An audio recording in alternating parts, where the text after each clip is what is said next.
Augusto, un millionnaire en costume impeccable, traversait la luxueuse salle de bal de son hôtel lorsque la porte s'ouvrit et que Clara entra d'un pas assuré, tenant par la main un garçonnet maigre de 7 ans au regard vif, un carnet usé serré contre sa poitrine. « Voici Daniel, votre fils », dit la femme d'une voix ferme, mais tremblante d'émotion. La salle, pleine d'employés et de clients, se tut. Augusto se figea un instant, puis laissa échapper un rire plein de mépris. « Mon fils? Tu n'oserais pas dire ça en public. Je n'aurai jamais d'enfant avec quelqu'un comme toi, » cria-t-il, sa voix résonnant sur les murs de marbre. Daniel, effrayé, cacha son visage contre sa mère, les yeux remplis de larmes. Clara serrait fermement la main du garçon, mais la douleur qui se lisait sur son expression était impossible à dissimuler. Certains employés, gênés, baissèrent les yeux tandis que d'autres observèrent la scène avec indignation. Augusto, submergé par la fierté, poursuivit. « Regardez, ce garçon n'aura jamais mon nom, ni un sou de ma fortune. Ce n'est qu'un fardeau, une erreur qui ne m'appartient pas. » Clara prit une grande inspiration, essayant de retenir les larmes qui menaçaient de couler, et répondit doucement. « Tu peux le nier, Augusto, mais le sang qui coule dans ses veines est le même que le tien. » Daniel, ne comprenant pas pourquoi, l'homme devant lui le rejetait, leva ses yeux pleins de larmes et demanda innocemment « Maman, pourquoi ne veut-il pas être mon père ?» La question lui transperça le cœur comme un couteau.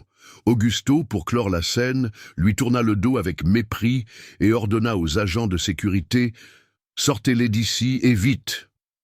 Tandis qu'on l'emmenait, Clara s'agenouilla devant son fils et, le regardant droit dans les yeux, lui dit avec tendresse et détermination « Mon fils, ne pleure pas.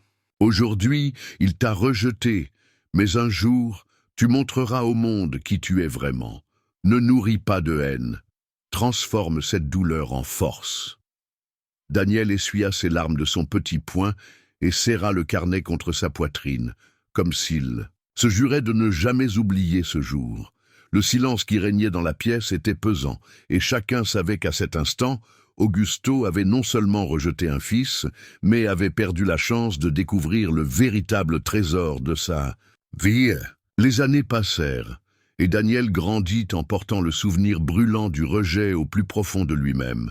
Aux côtés de sa mère, il affronta la pauvreté avec dignité, vendant des bonbons au feu tricolore, cirant des chaussures et portant des sacs pour les voisins en échange de quelques pièces. Clara, déjà fragile de santé, lui répétait toujours les mêmes mots. « Ne te laisse pas dominer par la douleur, mon fils. Fais de la douleur une force. » Daniel obéit, et chaque humiliation subie dans la rue devint un moteur pour aller de l'avant. À l'école, il était brillant. Il lisait des livres empruntés, résolvait des problèmes difficiles avec aisance et attirait l'attention de ses professeurs qui l'encourageaient à voir grand. À la maison, la table était simple, parfois juste du pain et de l'eau. Mais les yeux de Clara brillaient de fierté lorsqu'elle le voyait étudier tard le soir à la faible lueur d'une bougie. Daniel, même fatigué par son travail quotidien, n'abandonnait jamais, convaincu que la connaissance était le seul moyen de changer sa vie. Un jour, un professeur, touché par son dévouement, obtint une bourse pour une école prestigieuse. Là, Daniel essuya un nouveau mépris de la part de ses camarades aisés, mais il ne se laissa pas décourager. Il endurait les insultes en silence, se souvenant toujours des paroles de sa mère. « Je ne suis pas ce qu'on dit que je suis ce que je choisis d'être », se répétait-il en écrivant chaque leçon. Clara, de plus en plus malade, était sa plus grande motivation. Il rêvait de devenir médecin pour prendre soin d'elle et de tant d'autres qui souffraient du manque de ressources. Le temps passa et, au prix d'efforts considérables, Daniel obtint son diplôme de médecine. Le jour de la remise des diplômes, il pleura les mains tremblantes, son diplôme à la main, sentant que chaque larme de son enfance avait valu la peine. Sa mère, fière bien qu'affaiblie, lui prit la main et dit d'une voix faible « Je savais que tu serais formidable, mon fils. » Daniel l'embrassa sur le front et promit de prendre soin d'elle pour toujours. Peu après, travaillant déjà, dans les hôpitaux publics, Son dévouement attira l'attention de tous, et il fut sélectionné pour se spécialiser en chirurgie cardiaque. La vie, qui avait commencé dans la douleur, lui ouvrait désormais des portes, mais le destin lui réservait encore un coup de théâtre. Au milieu de ses journées de travail, Daniel reçut un appel urgent qui allait tout changer. Le patient, gravement malade qui l'attendait, était l'homme même qu'il avait autrefois rejeté devant tout le monde. Augusto gisait sur un brancard d'hôpital, pâle, haletant, la poitrine brûlante comme si son cœur était sur le point d'exploser. Le millionnaire qui s'était toujours vanté de tout maîtriser était désormais réduit à l'état d'un homme fragile, otage de sa propre santé. Entouré de médecins et de matériel, il implora « Amenez le meilleur chirurgien, n'épargnez rien, je paierai le prix fort ». L'équipe s'empressa de le préparer pour l'opération qui allait décider de sa vie. Le silence retomba lorsque la porte de la salle s'ouvrit et que la silhouette d'un jeune médecin entra.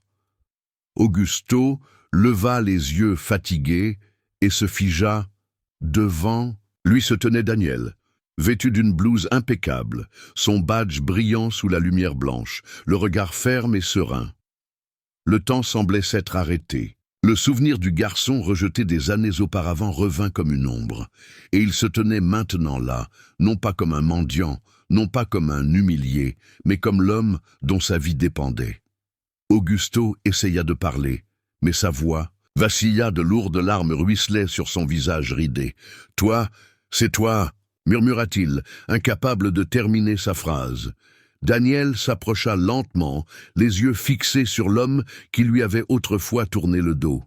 Le cœur du médecin s'emballa, les souvenirs de douleur se mêlant au poids de la responsabilité. Il aurait pu choisir de se détourner, comme il l'avait fait pour lui, mais les paroles de sa mère résonnèrent dans son esprit. « Ne nourris pas de haine, mon fils. Un jour, l'amour sera ta plus grande arme. » Augusto, la voix brisée, tendit une main tremblante en signe de supplication, comme pour implorer pardon avant même l'opération. La tension dans la salle était accablante. Infirmières et assistantes observaient la scène en silence, conscientes de l'histoire qui se déroulait sous leurs yeux. Daniel prit une grande inspiration, enfila ses gants chirurgicaux et, sans détourner le regard, dit simplement « Préparez le patient, commençons ». Le contraste était saisissant. Le père, autrefois arrogant, implorait maintenant la vie, tandis que le fils rejeté était le seul capable de l'offrir.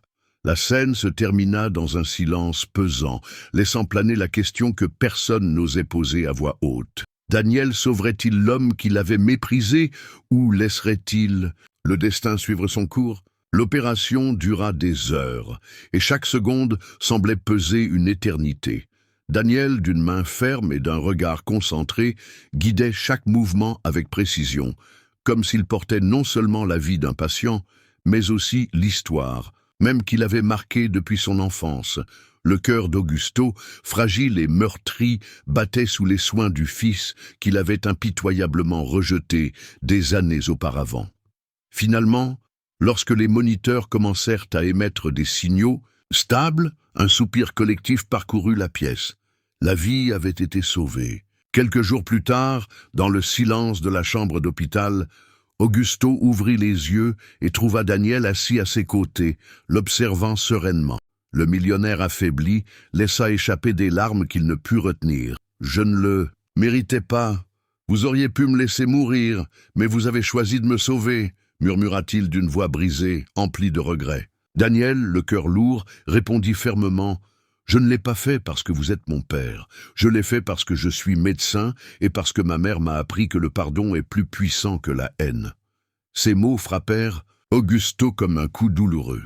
Il porta ses mains tremblantes à son visage et pleura comme jamais auparavant, ressentant le poids de toutes ces années d'orgueil et de froideur. « Pardonne-moi, mon fils, pardonne-moi de t'avoir renié, de t'avoir blessé, » supplia-t-il en essayant de tenir la main du garçon.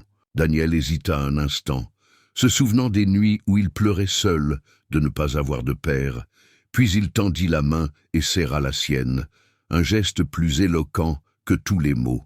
Le silence ne fut rompu que par les sanglots d'Augusto, qui comprit enfin que son plus grand défaut ne résidait pas dans les affaires, mais dans son cœur. La nouvelle se répandit dans l'hôpital et les couloirs de son entreprise.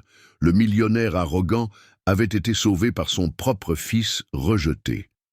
Soudain, tout luxe et tout pouvoir lui semblèrent insignifiants comparés à la grandeur de ce geste. Au fond, ce n'était pas Augusto qui avait reçu un nouveau souffle de vie, mais Daniel qui prouvait au monde que la vraie richesse ne réside pas dans l'argent, mais dans la capacité à pardonner. En quittant l'hôpital, les yeux levés vers le ciel, Daniel murmura « Maman, j'ai réussi, je n'ai pas laissé la douleur gagner. » Et grâce à ce pas, son histoire cessa d'être marquée par le rejet et commença à être considérée comme un témoignage d'amour et de rédemption. C'était l'histoire d'aujourd'hui. Écris dans les commentaires le nom de ta ville. Je veux savoir d'où tu nous regardes. Et si tu n'es pas encore abonné à la chaîne, profites-en pour t'abonner maintenant et partage cette vidéo avec plus de personnes. Je t'attends dans la prochaine vidéo.